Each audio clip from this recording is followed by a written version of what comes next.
Boa noite a todos. É uma felicidade estar aqui essa noite, essa sexta-feira com vocês. Não há melhor lugar para estar do que estar numa casa espírita, numa casa como essa.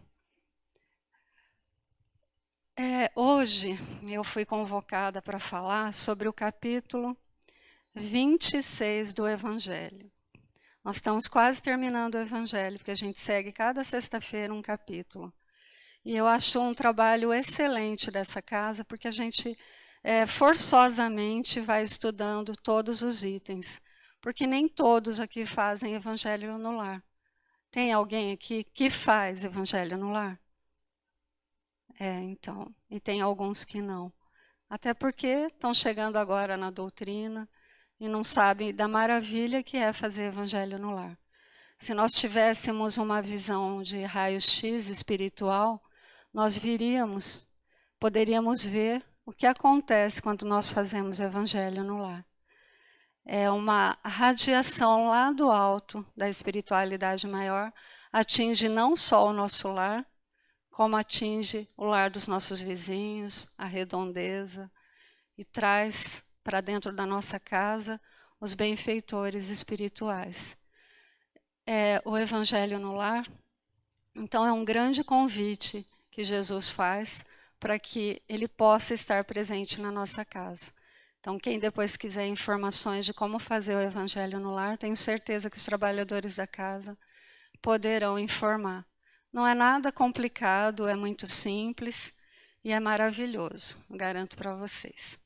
Bom, o capítulo que eu vim falar hoje, ele tem o título Dai de graça o que de graça recebestes. E está no Evangelho, mas diferente das outras passagens, aqui não há nenhuma instrução dos Espíritos. Aqui foi o próprio Kardec quem escreveu esse capítulo. E ele deixou como penúltimo capítulo, não por acaso, porque Kardec ele era um professor ele tinha uma didática muito interessante, nada que ele fazia era por acaso. Então, se ele colocou essa mensagem no penúltimo capítulo, porque tinha uma razão de ser. E a última também, porque arremata o que essa vai dizer agora. A última é: pedis e obtereis. E aqui ele vai explicar sobre as preces, sobre a mediunidade gratuita, porque quando a gente chega numa casa espírita, inicialmente, o que a gente quer é falar com os espíritos. Primeira coisa, se eu vou numa casa espírita, lá eles falam com os espíritos. E aí depois nós vamos descobrindo, vamos estudando, que não é necessário realmente nós falarmos sempre com a espiritualidade. Quando for necessário, a própria espiritualidade nos procura. E nesse capítulo aqui, que o Kardec, ele coloca as suas impressões, sem deixar de citar Jesus, ele começa com o dizer do nosso mestre, que disse assim aos seus discípulos: dai gratuitamente o que gratuitamente haveis recebido. Porque os apóstolos também eram médiuns. E com essa recomendação, Jesus ele prescreve que ninguém deve pagar para ter acesso à mediunidade. E é o que a gente vê muito por aí, né? Médiuns que comercializam a sua mediunidade. E não é só o comércio, você vem aqui, paga uma consulta, eu faço uma adivinhação, ou dou um passe, dou um outro nome para o passe e cobro. Não é só dessa forma que há cobrança da mediunidade. Nós temos muitos médiuns que não cobram nem na entrada, nem na saída, mas eles cobram com o comportamento deles. E aí eu vou explicar qual é a maneira com que eles fazem isso.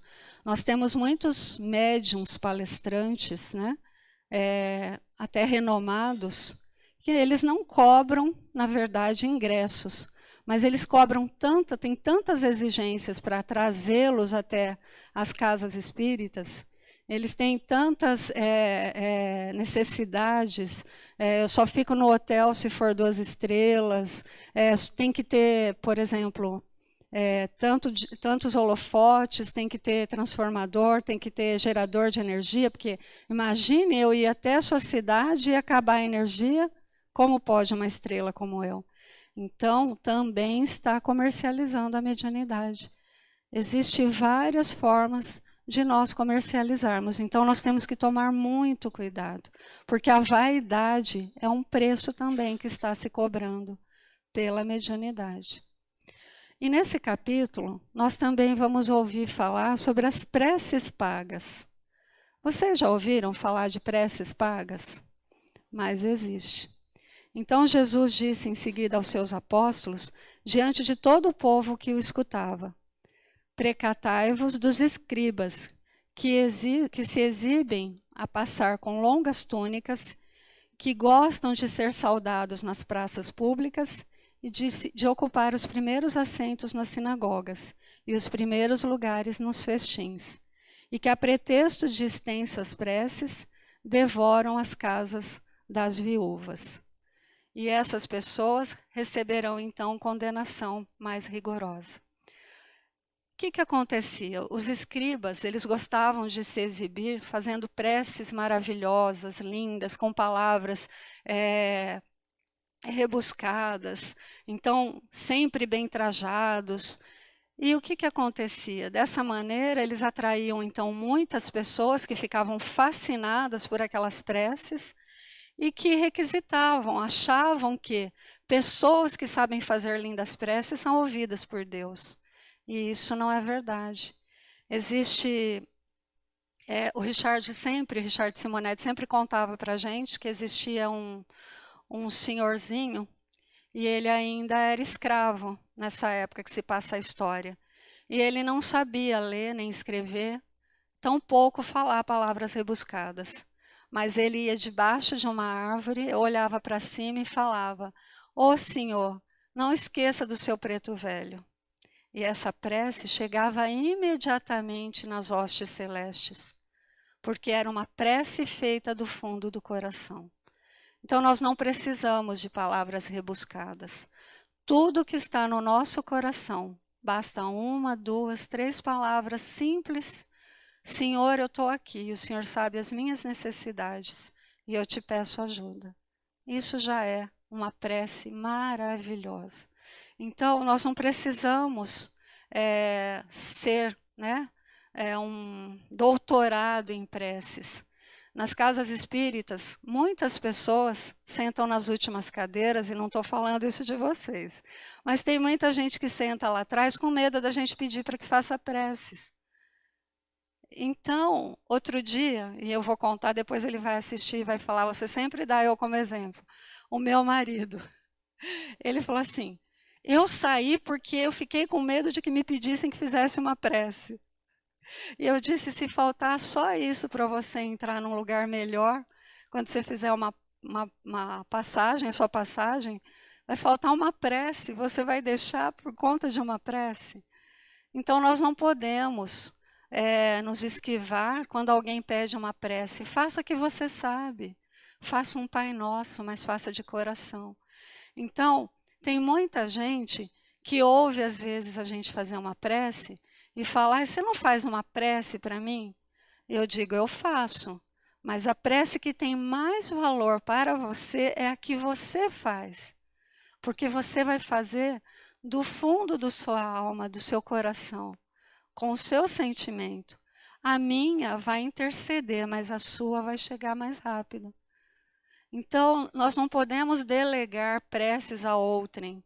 É lógico que, quando várias pessoas se reúnem em torno de um objetivo, como, por exemplo, eu coloquei no grupo que a minha sobrinha está numa situação delicada de saúde, pedindo para que as pessoas fizessem preces por ela.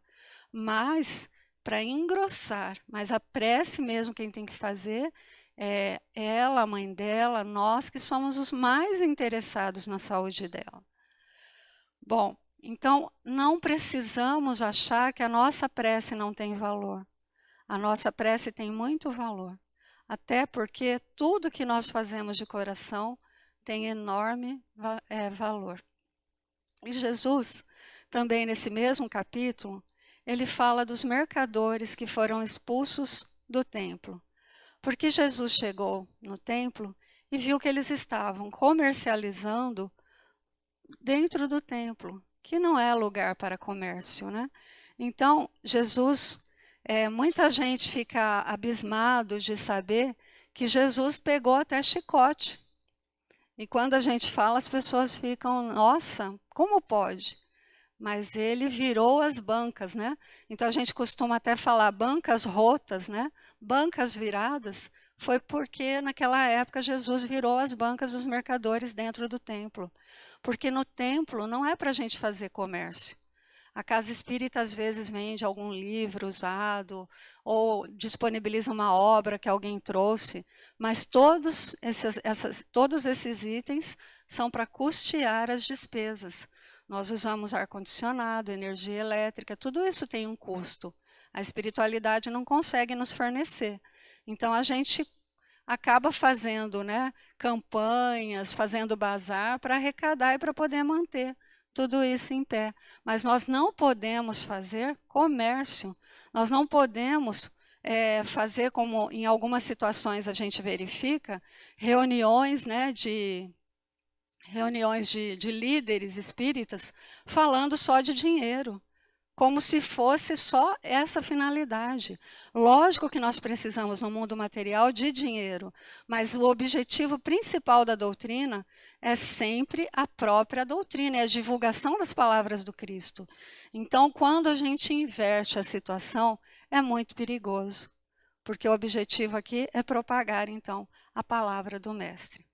E dando continuidade a esse capítulo, nós vamos então entrar propriamente dito na mediunidade gratuita. E os médiuns modernos, né? Porque, como eu disse antes, os apóstolos também eram médiuns, também tinham mediunidade, eles recebem igualmente, como os apóstolos receberam, a mediunidade gratuitamente. Eu não tenho como comprar uma mediunidade. Ou eu sou médium, ou eu não sou. Todos somos, mas ostensivamente nem todos. Então, se eu quiser ter uma mediunidade ostensiva, de clarividência, de audiência, de materialização, que nós nem temos mais materializações porque não são mais necessárias, né? Quem quiser crer, que creia sem a necessidade de materialização. Os espíritos não estão mais a tempo de fazer demonstrações. Tem mais coisas mais importantes para fazer, como curar, como ajudar a iluminar as pessoas, do que fazer com que elas acreditem pelo fenômeno, né? Bom, mas então o que acontece? Nós não temos como comprar uma mediunidade. Então, se eu não posso adquirir uma mediunidade pelo meu esforço, ela é me dada gratuitamente, eu tenho então que, da mesma forma, dar a minha mediunidade, atender as pessoas da mesma maneira. Porque o objetivo da mediunidade, eu não sei se todos vocês sabem, mas o primeiro objetivo é para nossa instrução, para a gente saber que a vida continua. Porque a espiritualidade, muita gente pergunta, por que eles precisam da gente para atender as pessoas?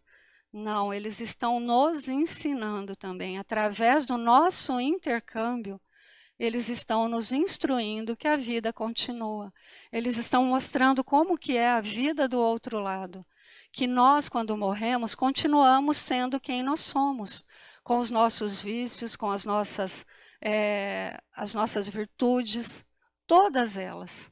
A vida passa para o outro lado e não há nenhuma varinha mágica, nós vamos continuar com as mesmas situações. Quem conhece a obra Nosso Lar, vai verificar que existem, né, lá setores para a gente ir se adaptando à vida espiritual. Então, no início, a gente até se alimenta com um alimento que a gente pensa ser o alimento da terra, mas é para que a gente vá, pouco a pouco, entendendo que lá as nossas necessidades são outras. O livro é tão interessante que mostra até que houve uma rebelião no Nosso Lar. E a rebelião foi porque o pessoal queria as comidas aqui da terra e que eles já estavam num processo já de passar para aquela aguinha que a gente vê no filme lá, o André Luiz tomando na casa do seu amigo. Então, nós podemos já ir nos preparando para a verdadeira vida. Ir nos desvencilhando de vícios que nós não vamos poder manter lá. Eu tenho muita vontade de um dia conseguir ser vegetariana, depois chegar vegana. Mas antes disso, eu tenho um outro vício muito feio que eu preciso perder. Eu falei, esse vai ficar para segundo lugar. E aí eu pedi ajuda para todo mundo da minha família, eu mandei para minha mãe, para minha filha, que eu quero parar de falar dos outros. A maledicência é o meu mal. Porque a gente você começa a estudar a doutrina espírita e você começa a ficar muito crítico com os erros alheios. Porque você fala assim, mas se eu faço esse sacrifício, por que a pessoa não consegue? Né? Então, você começa a cobrar. E para cobrar, você critica. E você fala. E é tão chato, né? Perder o vício da gente, porque... Mas eu tenho que parar. E eu falei assim, depois eu vou parar de comer carne. Então, passo por vez. Eu acho que pior está o que sai da minha boca, não o que entra. O que entra, depois eu vou verificar. E a maledicência, gente, é um grande mal. Eu lembro que o Richard, quando via a gente nos corredores do SEAC, ele falava, 2 mulheres reunidas, tem maledicência aí. O assunto só pode ser fofoca alheia. E é verdade. E quando a gente começa a querer se modificar e só falar coisas interessantes que agregam, as pessoas nos acham muito chatos, não é, André? Começam a achar, agora virou santo. Só fala de espiritismo. Aí você tenta mudar de assunto, mas tem gente que não assiste uma série, não lê um livro. A gente lê também outras coisas, assiste outras coisas. Mas as pessoas gostam muito de falar da vida alheia. É um mal da modernidade, não sei no passado. Eu não me lembro das outras existências, mas nessa, o assunto predileto das pessoas é falar mal do outro. É só virar as costas, então já começa a maledicência. Então, os espíritos, eles usam da mediunidade para nos instruir tudo que a gente tem que fazer para que a gente possa galgar, então, degraus mais elevados. Um outro objetivo da mediunidade também é mostrar o caminho do bem. Porque os espíritos, se vocês forem ver lá no livro Céu e Inferno, nós temos 65 depoimentos de espíritos que vieram dizer como é a vida após a passagem, após a morte, né? Então, eles contam os que são felizes, os que são mais ou menos, os que são infelizes, os suicidas. Eles contam como foi a recepção deles lá. Então, a mediunidade, esse intercâmbio, serve para que a gente perceba qual é o caminho que eu tenho que delinear para eu ter, então, essa vida feliz que esse espírito conta que ele teve. E também o terceiro objetivo é nos conduzir à fé. Porque aí a gente fala, não, realmente vale a pena viver. Realmente todas as injustiças desse mundo se justificam na fé do futuro que a doutrina tanto fala. Porque a gente vê tanta injustiça, tanta coisa errada no mundo. Eu me lembro que uma vez eu saí de um centro espírita, toda feliz, porque a gente chega aqui, a gente sente essa energia, né? Essa egrégora que a espiritualidade forma, que nós formamos com as nossas energias. Então a gente se sente muito feliz aqui. Eu falo que eu estou pensando em mudar para cá, para o centro espírita, porque eu sou tão feliz dentro da casa espírita. E aí nós saímos da palestra, eu estava com uma amiga, e aí nós estávamos com o rádio ligado e o rádio noticiou um crime que estava acontecendo na nossa cidade. Eu imediatamente fiquei muito triste. E eu disse para ela assim, nossa, nós falando de Jesus aqui, nessa noite maravilhosa, e a gente sai aqui na nossa cidade, aconteceu um crime bárbaro desse, né? Então a gente fica muito triste, se sentindo como se estivesse secando o gelo. Mas é que o mundo é assim, a gente vai sempre achar que o que a gente faz é pouco, mas o nosso pouco somado é muito. E aí eu me lembro que um amigo meu palestrante me contou uma historinha muito comovente e interessante sobre o trabalho que a gente tem que fazer. Ele disse que um senhor chamou o seu funcionário e pediu para que ele removesse uma pedra muito grande que tinha na propriedade. E aí esse funcionário foi lá tentar mover essa pedra enorme que tinha. Ele usou o trator, ele usou de ferramentas, ele tentou fazer uma alavanca, mas a pedra não se movia 1 milímetro. E aí ele ficou o dia todo tentando mover a pedra, tirar a pedra daquele lugar. E no final do dia, então, ele procurou seu patrão e disse para o patrão: olha, eu fiz isso, aquilo e nada, ela não se moveu. E o patrão disse: mover é comigo. A sua função era só tentar mover, mas tirar ela do lugar sou eu que tiro. Então, assim somos nós estamos empurrando, mas quem vai tirar a grande pedra é o nosso mestre. Nós temos que fazer a nossa parte. A nossa parte é empurrar. Se ela vai se mover, não é mais o nosso problema. Então, é por isso que os Espíritos nos diz, todas as injustiças, todos os problemas que você acha que você não consegue, tem uma razão de ser. Tenha fé. Isso é para que você se fortaleça, para que você seja melhor. E por isso, para que a mediunidade chegue a todo mundo, Jesus dá ela a todos. Deus, né, nosso Pai, e Jesus, nosso Mestre, Ele dá a todos. Todos nós temos a possibilidade de sermos médiuns. A maioria dos que são ostensivos é porque precisam pagar as suas dívidas, né? É como se fosse... Muita gente acha que é um glamour ser médium, que maravilha, mas geralmente são espíritos muito endividados. Raramente são missionários, como o nosso Chico Xavier. A maioria são espíritos que vêm aqui para trabalhar para a humanidade, não que sejam pessoas melhores. E é por essa situação que às vezes a gente questiona a mediunidade, porque a gente fala assim: ah, mas o fulano não tem escolaridade nenhuma, ele fala tudo errado e tem uma mediunidade incrível. Porque mediunidade não tem a ver com escolaridade, não tem a ver com dinheiro. Mediunidade tem a ver com compromisso, com dever. É algo sagrado, sagrado, divino, vem de Deus. Então, não é porque aquela pessoa tenha mediunidade que ela seja uma santa, e sim que ela esteja cumprindo um compromisso para que ela possa pagar as suas dívidas. É como se ela tivesse um plus a mais. Todos nós que estamos aqui somos ou espíritos em expiação ou espíritos em provação. Os médiuns geralmente são espíritos em expiação mais elevada que a nossa.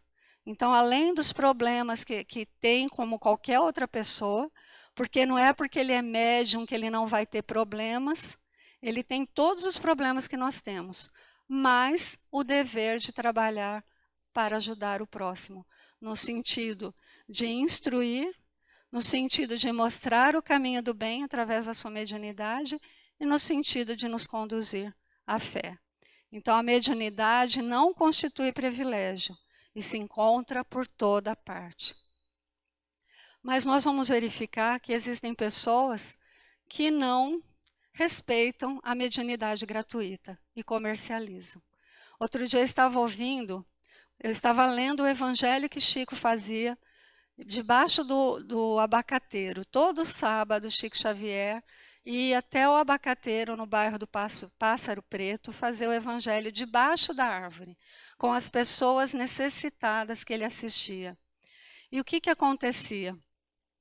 Eu estava outro dia lendo um desses sábados, né, uma dessas passagens, e eu me deparei com Zíbia Gasparetto, frequentando o evangelho do Chico Xavier. E eu falei, olha, que coisa, como pode uma médium como ela, que frequentava o evangelho de Chico Xavier, ter depois desvirtuado o seu caminho, porque nós sabemos que a Zíbia deixou de dar gratuitamente a sua mediunidade.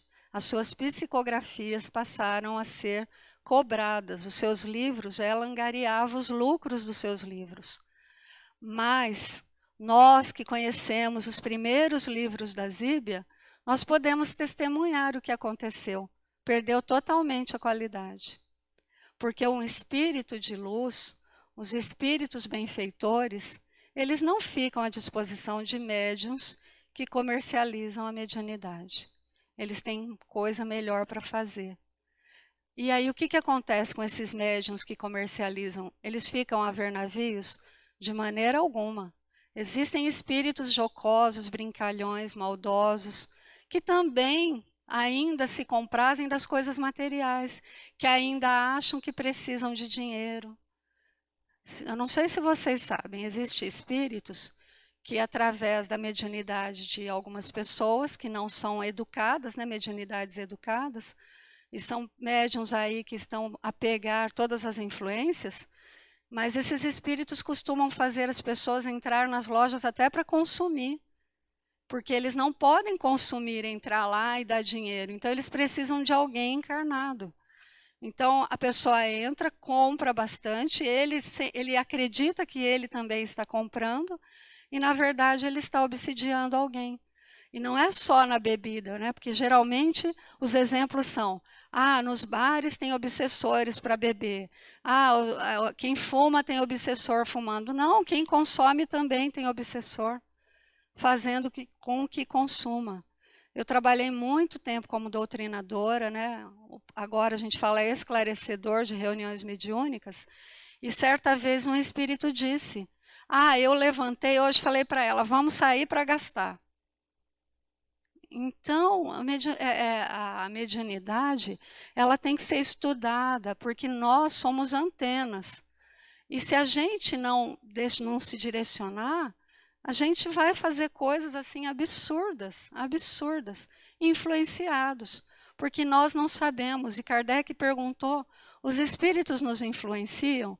E a resposta foi, mais do que imaginas, ao ponto de que na maioria das vezes são eles que vos dirigem, mas a responsabilidade será sempre nossa. Porque a minha avó dizia assim, o diabo ajuda a fazer, mas ele não ajuda a esconder. Depois que está feito, ele dá no pé. E a gente que fica com as consequências. E quando nós ouvimos depoimentos de criminosos, de pessoas que cometeram coisas assim bárbaras, eles falam, olha, eu não sei o que aconteceu, não era mais eu. Eu tenho certeza que não era. Não era só ele, era ele mais as companhias que ele atraía. Então, nós temos que tomar cuidado com tudo que nós fazemos. Um programa que a gente liga na nossa casa, se é um programa só de crime, de homicídios, de coisas erradas, nós vamos estar atraindo para lá espíritos que gostam, que se comprazem dessa situação. Então, nós temos que o tempo todo nos vigiar o que é que nós estamos fazendo, porque o que nós estivermos fazendo, nós estamos atraindo companhias boas ou ruins. E o que acontece na obsessão? São dois espíritos afins, tanto do obsessor quanto do obsidiado. Existe uma simpatia mútua ali. Ela é muito vaidosa, é com ela que eu vou ficar. Hoje a gente vai sair e vai arrasar. Ela é muito dada a romances, a rombos. É com ela que eu vou sair. Nós vamos hoje aí conquistar muitos e muitos corações. E não me importa se são compromissados ou não. Então, não é só a bebida, o cigarro e a droga. São todas as atitudes. O tempo todo nós podemos estar sendo influenciados. Então, por isso que Jesus dizia que nós temos que nos precaver. E que nem todos os espíritos... Semana passada eu fui dar palestra no SEAC do Jardim Ferraz. E lá tem atendimento mediúnico, depois da palestra. E as pessoas souberam que o médium não ia dar atendimento porque ele está doente, já é um senhor de muita idade. A maioria foi embora, não queria assistir palestra, elas queriam atendimento mediúnico. Sabe por quê? Falta de conhecimento, falta de instrução, de saber que o Evangelho é o maior atendimento mediúnico que nós podemos ter. Não é porque eu estou aqui que eu também não tenho momentos que eu também gostaria de receber uma orientação espiritual. Todos nós.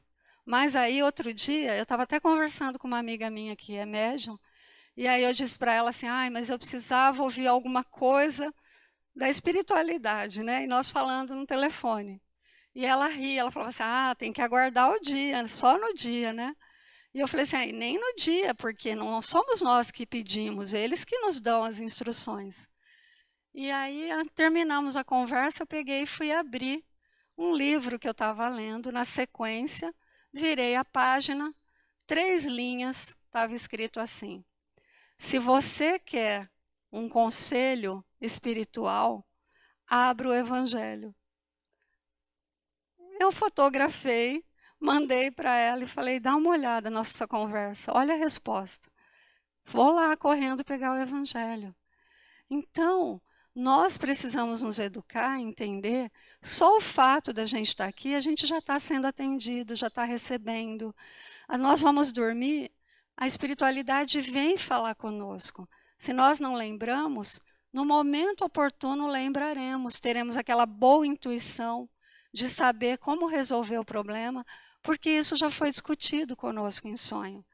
Então, nós precisamos fugir desse clientelismo que Moisés teve até que proibir, porque desde a época de Moisés se falava com a espiritualidade, mas começou a virar uma brincadeira, porque assim, será que eu devo plantar hoje ou planto amanhã? Será que vai chover? Então, por qualquer coisa, se consultava a espiritualidade. E não é para isso que a espiritualidade está, para nos servir de meros brinquedos, né? De oráculos. Então é por isso que a faculdade mediúnica é muito importante, ela é muito séria, é algo sagrado. E assim, médium que tiver interesse material vai ficar desassistido. Se alguém disser para você, olha, vai lá na minha casa que o meu mentor vai te atender amanhã às 2h da tarde. Mesmo que ele não cobrar, você duvide. Porque a espiritualidade não está ao nosso dispor na hora que nós queremos. Eu posso sim trabalhar com uma espiritualidade, mas não é assim para atender o meu amigo a hora que ele quiser. Nós temos um compromisso, essa espiritualidade também trabalha o tempo todo. Então, eu não posso me comprometer com alguém, porque mediunidade é algo que é fugidio. A qualquer momento, eu posso ficar sem o meu mentor. Divaldo mesmo conta uma situação dessa. Ele foi chamado para dar uma palestra, não estudou e chegou lá na hora. Ele foi ajudado por um espírito que se compadeceu dele e passou para ele toda a palestra como se fosse um teleprompter, assim, que os repórteres usam, né? Vai lendo lá e ele foi lendo e falando. No segundo dia chamaram ele porque foi um sucesso a palestra. Então a casa falou, amanhã você volta e dá essa palestra novamente? Ele disse, dou, pode deixar. E passou o dia inteiro também no desfrute, né? Sem estudar, sem se preparar. E quando chegou a noite, ele sentou lá, se concentrou e cadê o espírito? O espírito não apareceu. E ele começou a ficar desesperado. E agora, o que eu vou falar? Porque nós não podemos contar com eles, porque ele estava vaidoso, né? A palestra tinha sido maravilhosa. Por que ele ia estudar? Ele tinha um espírito que ajudava ele. Então, o espírito apareceu e falou, olha, a última vez que eu vou te ajudar. Você crie vergonha e trate de estudar. É a última vez. E aí Divaldo aprendeu que ele não pode contar com os espíritos a hora que ele quer. Eles não estão para fazer o nosso serviço. Nós não somos donos da espiritualidade. Mas há pessoas que se comprometem, que marcam horário, que atendem, que cobram. E aí? Como que é que eu posso explicar isso para vocês? Elas estão assistidas também por espíritos. Mas imaginem a categoria desses espíritos. E às vezes nem estão. Às vezes nem os espíritos brincalhões já perderam interesse por aquela pessoa. E aí, o que acontece? Ele finge que ele está medianizado. É o verdadeiro charlatão. Porque o mistificador, ele está sim com um espírito, mas é um espírito que está se passando por um espírito benevolente, um espírito de luz. É um mistificador. É um espírito que finge ser o que não é. Agora, quando não tem espírito nenhum, é um charlatão. Então, ele finge. Ah, mas tem coisas que ele fala que dá certo. Mas nós temos que tomar cuidado, que nós demos muitos indícios. Às vezes a gente responde perguntas ali que você nem está. E a pessoa está formulando lá, está montando a sua vida, o seu quadro, com coisas que você respondeu, banais. Então nós temos que tomar muito cuidado, porque há falsos profetas em todas as religiões. Eu já vim aqui, já falei sobre os falsos profetas. Nem todos são profetas de Deus. Nem todos estão a serviço da espiritualidade superior. Por isso que Jesus disse para que a gente amasse e nos instruísse. Porque a instrução não nos coloca a joguete de nenhum espírito brincalhão. Principalmente numa fase dessa que nós estamos vivendo, de tantas incertezas. Um médium como Chico Xavier nunca mercantilizou a sua medianidade. Ele fez um pacto com a espiritualidade que tudo que chegasse às mãos dele não ficariam nas suas mãos. Ele foi estimado que toda a fortuna que ele poderia ter tido com todos os livros, só os livros, em mais de 42 milhões. Ele foi o maior escritor que o mundo já teve. Você pode procurar em qualquer lugar na Wikipédia, você não vai achar ninguém que em vida escreveu 460 livros. Mas ele dizia, não são meus livros, eu fui apenas um instrumento. Porque médium, na verdade, é apenas um instrumento. Ele pode funcionar como um telefone, e o telefone toca de lá para cá. Ele pode funcionar como uma máquina de escrever. Ele pode funcionar como um equipamento que vai ouvir, né? Então, existem vários dons à mediunidade. O Chico tinha todos e todos. A materialização, a partir de um certo tempo, a espiritualidade disse para ele que não era mais necessário, porque nós temos que crer, independente de ver. Emmanuel esteve pessoalmente com Jesus. E nem assim ele creu. Nem assim ele teve fé. Jesus disse para ele que ele voltaria para casa e sua filha estaria curada. Ele descreveu Jesus de uma forma maravilhosa. Todo mundo fica discutindo que Jesus não podia ter olhos claros, cabelos claros naquela região, e ele afirma que tinha sim. Jesus era uma exceção. Não dava para se olhar nos olhos de Jesus de tanta luz que irradiava. Ele vai descrevendo Jesus de uma forma que não tinha ninguém que conseguisse passar aquilo que ele sentiu estando com Jesus. E nem assim ele se rendeu. Mas ele teve a escolha que Jesus falou para ele. Ou você me segue, ou você terá vários e vários séculos para aprender a me seguir. E foi todo o caminho de Emmanuel, né?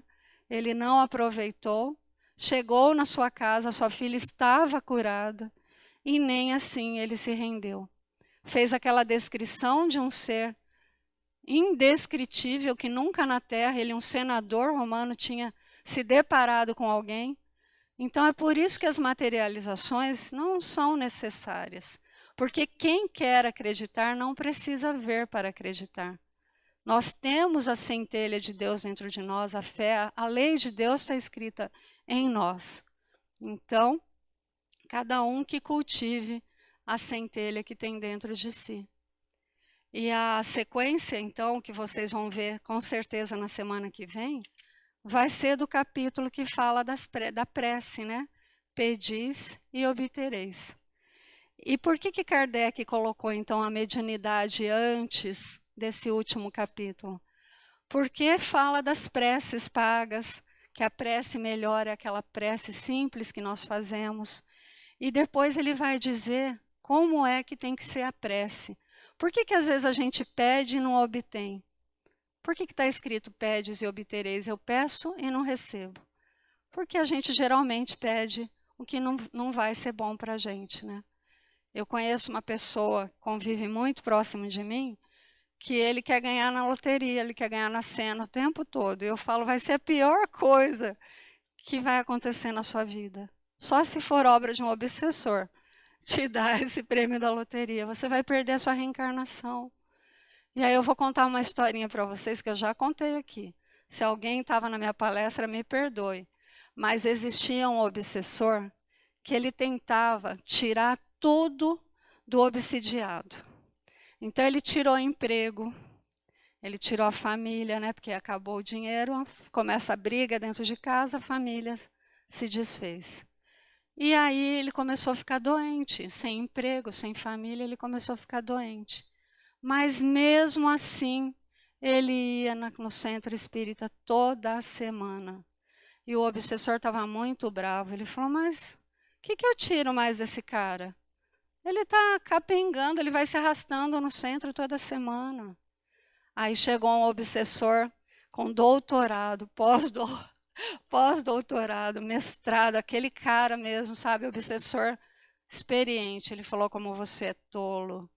Você tirou tudo dele, dá tudo para ele. Dá um excelente emprego para ele.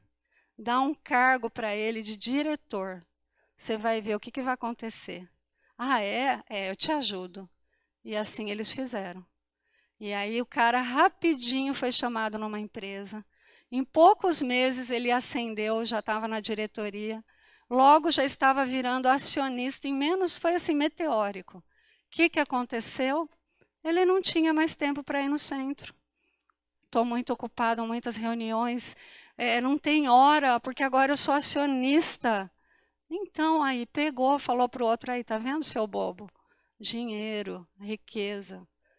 A riqueza é uma das provas mais difíceis. Quando eu falo isso, qualquer dia eu vou receber uma pedrada, mas tudo bem, faz parte. As pessoas não entendem como a prova da riqueza é difícil. Se nós nascêssemos todos ricos, por que será que a gente ia estudar? A gente já tem a vida ganha. Por que será que a gente ia ser humilde? A gente podia pisar em todo mundo, eu tenho dinheiro, eu pago. Não é? Então a falta de dinheiro nos faz humildes, nos faz progredir, nos faz ir correr atrás do nosso pão. Não que pessoas, existem muitas pessoas abastadas que têm o dinheiro também, não é por acaso. É para que possa dar emprego, que possa ajudar no progresso, mas desde que ela não se perca no excesso desse dinheiro. E como é difícil não se perder, né? É muito difícil. A gente acaba se sentindo maioral. Você está com um carrão, seu carro vai em 1 segundo ele vai a 200 por hora. Aí tem um coitadinho lá com um carro 1000. Você começa já a ficar irritado a partir de sair de casa. Aí você fala, nossa, coitado, né? Só o pneu do meu carro custa o carro dele. Tem carro assim, vocês acreditam? Então, o dinheiro faz muito mal, é muito fácil se perder. Nós temos um missionário que veio à Terra, Francisco de Assis, pediu a prova da riqueza, porque ele foi João Evangelista, o apóstolo amado do Cristo. E em 1208, quando ele retornou à Terra, ele pediu, porque ele tinha um compromisso com um espírito que estava encarnado, que seria pai dele, Pedro Bernardone. Era um homem muito rico, um nobre. Mas naquela época não bastava ser só rico. Tinha que ser rico e ter um título. Um título de cavaleiro, porque senão não bastava só ter dinheiro, né? E aí o que acontece? Hoje em dia quem tem dinheiro quer ser socialite, quer estar nas colunas sociais. Naquela época tinha que ter um título. Eu tenho dinheiro, mas eu sou cavaleiro. Então Francisco nasceu daquele pai para ajudar porque tinha um compromisso com ele. E quando Francisco se deparou com todo aquele dinheiro, ele quase se perdeu, porque ele podia dar altas festas, ele era conhecido como o playboy da Úmbria. Ele dava festas, andava com os melhores tecidos, quase se perdeu. Mas aí, um dia, ele ouviu o chamado de Jesus e percebeu que não era aquele caminho. E quantos de nós não recebemos também o chamado, né? Pela dor. Às vezes, pelo amor, a gente vem aqui na casa espírita, mas geralmente pela dor, a gente começa a querer estudar, a querer ouvir as palestras, a querer fazer mais. Porque quando nós voltarmos para a nossa verdadeira pátria, são as nossas obras que vão contar a nossa história, são as nossas obras que vão nos defender. Então, comecemos as nossas obras dentro da nossa casa. Façamos a nossa viagem interior e falar o que eu preciso mudar. E é difícil, porque, gente do céu, eu estou fazendo esse esforço, não é fácil, fica bem sem graça não poder falar de ninguém. Mas eu vou conseguir, um dia por vez. Tem dia que eu escorrego. Na hora eu já sei que eu fiz feio. Mas eu não vou desistir, é igual ao regime, né? Ai, na segunda, aí me convidam para um aniversário, aí eu como um bolo. Aí na terça eu vou deixar para outra semana? Não. Na terça, hoje, mais um dia, eu não vou falar de ninguém. Não vou comentar nada. A minha amiga está aqui, outro dia eu falei, ó, lembra que nós só vamos conversar coisas edificantes. Mas é assim, gente, não é brincadeira, não, é muito difícil. Tenta esse exercício para vocês verem. Pensa assim, o que eu preciso parar? O que eu acho que eu faço ainda feio? E são nas pequenas coisas. Não adianta a gente querer virar São Francisco amanhã. Se desfazer de tudo que nós temos, dar tudo que nós temos. Não, é um passo por vez. Para a gente chegar, Francisco imitava Jesus. Foi o mais próximo de Jesus que teve aqui na Terra. Mas nós precisamos dar o primeiro passo. E o primeiro passo é o que eu faço de errado. Eu critico muitas pessoas, eu ainda cultivo vícios, eu ainda pego uma caneta do meu emprego e trago para casa. Porque é assim, até uma caneta que a gente traz para casa, a gente está fazendo errado. O apóstolo Paulo disse, tudo me é lícito, mas nem tudo me convém. Então a gente tem que pensar, porque depois a conta vem. A conta vem para a gente nas mínimas coisas. E quando a gente não sabia, é igual na lei, né? A lei, ela julga o condenado de acordo com o discernimento que ele tem da lei, em viver em sociedade. Então, o índio não vai ser apenado como um homem que vive na civilização, que sabe ler, sabe escrever, que sabe o que é certo e o que é errado. O índio, dependendo da tribo, se nasce gêmeos, ele mata um dos gêmeos, porque um é um gêmeo bom, outro é um gêmeo mau. E a nossa legislação, ela vai apenar ele de maneira diferente, porque lá na civilização dele é correto, a moralidade dele é essa. Então, nós também somos julgados dessa forma. Quando nós não sabemos o que é errado, é um peso, mas quando a gente faz sabendo o que é errado, até onde você vai empurrar a sujeira debaixo do tapete? Até onde nós vamos falar, eu não sou Jesus, mas está na hora de ser. Está na hora de imitar, tentar ao máximo imitar. Nós não vamos ser, vai levar muitos séculos, mas está na hora de começar a imitar. E aí? Quando que nós vamos? Ah, eu não consigo. Ninguém é melhor que ninguém. Outro dia, nós temos um problema com uma adolescente, e aí todo mundo na família critica a adolescente. E eu vivo falando, não é culpa dela somente, ela foi criada como um cristal. Ela não pode ser contrariada. Vocês falam da menina e não falam da mãe, por quê? A mãe é irmã de vocês? Então é mais fácil culpar a criança? Ela é produto da criação de vocês. Pare de apontar o dedo. A culpa aí é concorrente.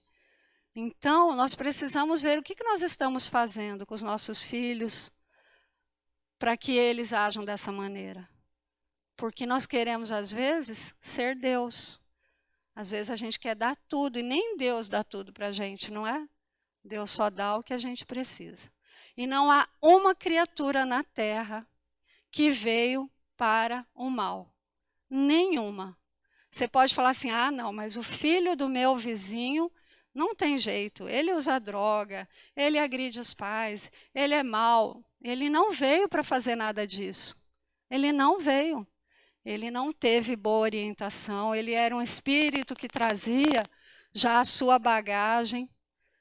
E ele, até os 7 anos de idade, ele podia ter recebido várias e várias instruções, você poderia ter observado várias e várias tendências e indícios daquela personalidade e educar. Se você tiver gêmeos, você vai ver, gerados na mesma gestação, o mesmo pai e a mesma mãe, são espíritos diferentes, mas que precisam cada um da sua correção. Cada um vai precisar corrigir de um lado, corrigir de outro. Então, o Evangelho é a melhor coisa que nós temos. A mediunidade, todos nós possuímos.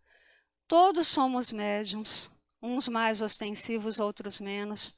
Todos podemos ser manipulados ou não, vai depender do que nós estamos fazendo.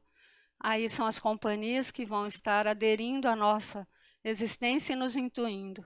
Aqui na Terra a máxima é: faça o que você faz, que eu te digo quem te acompanha. Então, se a gente quer ser acompanhado por espíritos bons, façamos coisas boas. E para finalizar, não se esqueçam de fazer as preces. Porque quando nós fazemos as preces, mais singelas que possam parecer, quando a gente faz uma prece, a gente se eleva. E Deus se curva em misericórdia a todos nós. Então, muito obrigado.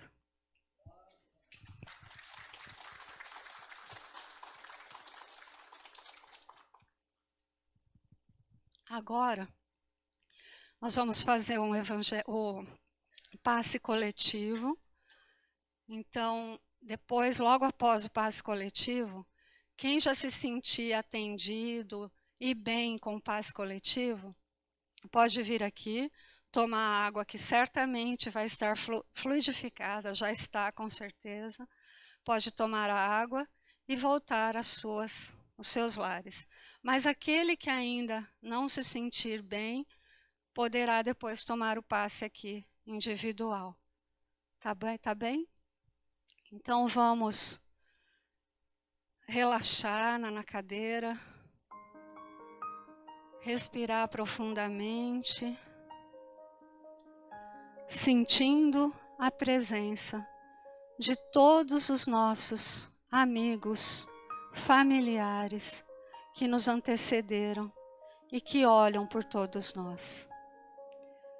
Essa espiritualidade, irmã, que trouxe a cada um de nós, segundo as nossas necessidades, o nosso merecimento, para que nós possamos ter a força necessária para vencer todos os desafios da vida.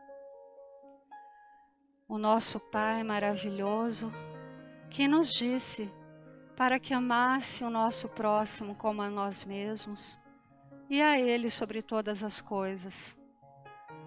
Esse Pai que conhece todas as nossas dores, todas as nossas deficiências, todas as nossas viciações, mas também conhece o nosso esforço e vontade para nos melhorarmos. Essa espiritualidade, irmã, que está aqui agora e que certamente está irradiando para os nossos lares também os fluidos curativos de amor aos nossos familiares que lá ficaram, aos hospitais, a todos os leitos hospitalares, a todos os asilos, a todas as casas de abrigo e também aos nossos irmãos desabrigados. Que irradie, Pai, toda essa energia que nós sentimos agora e que nós possamos, a partir de hoje, fazer um caminho melhor ainda, porque hoje certamente somos melhores do que ontem, somos melhores do que quando aqui chegamos, Pai. Que nós possamos ser luz em todos os lugares por onde chegamos. Que as pessoas sintam bem na nossa presença e que nós possamos sempre estarmos felizes porque somos seus servos e seus seguidores, Pai. Que nós possamos agora nos despedir dessa tarefa, desse compromisso maravilhoso dessa sexta-feira, com a certeza, Pai, que o Senhor nos acompanhará todos os dias, nos iluminando nessa estrada rumo à nossa perfeição. Que assim seja hoje e sempre.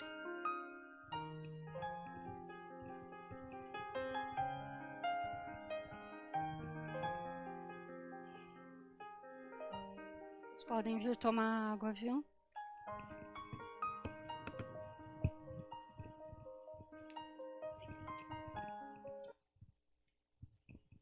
Se você ainda desejar, depois do passe coletivo, tomar o passe individual, permaneça no lugar que o trabalhador da casa vai encaminhar, tá bem?